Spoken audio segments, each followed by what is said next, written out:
مومن همیشه در جهاد از همراهی شیطان. جهاد چی؟ یعنی مبارزه. او شما میخواهد که ویران کند و فاسد کند و فاسق کند و کافر کند، حتی در آخرین لحظه می آید وقتی کندن جان است. الله سلامت و العافیه، لا حول ولا قوت الا بالله. در اون آخرین لحظه خطرناک انا همونجا می بیاد با تمام قوتش حرکت میکند که این بنده از دنیا کافر مرد. اگر کافر مرد دیگه اینقدر عملهای کردگیش همش صفر میشه، دیگر بیفایده میشه. بنابراین بسیار کوشش میکند.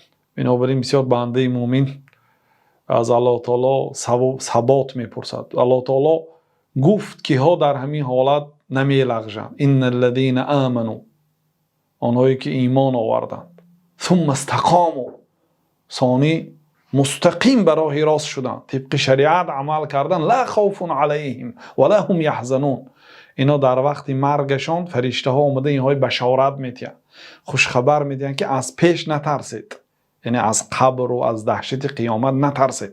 انسان در وقت جان دادن بسیار حالتی وزنین ترین حالت در حیات انسان وقتی کندن جان است. ان المؤمن یموت بعرق الجبین، پیامبر صلی الله علیه و سلم میگه مؤمن با عرق جبین میمیرد. حتی پیامبر صلی الله علیه و سلم ان للموت لسکرات، موت این سکرات دارد، عذاب ها دارد. حتی حضرت فاطمه عذاب جناب رسول الله صلی الله علیه و سلم حس کردند، گفتند که وا کرب ابته و کرب ابته، ای پدری من عذاب کشیده ایستاده است، پدری من مشقت کشیده ایستاده است.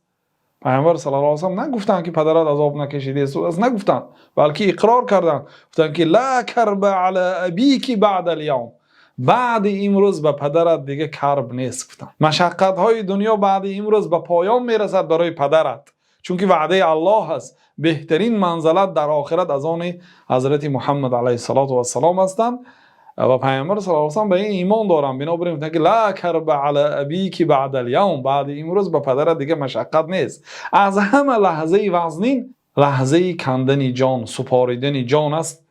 در آن حالت الله تعالی استوار و ثابت قدم میگرداند آنهایی که ایمان آوردند و در دنیا مستقیم بودند، بدین عمل کردند. برای بدین عمل کردن و مستقیم شدن علم و مختن لازم است.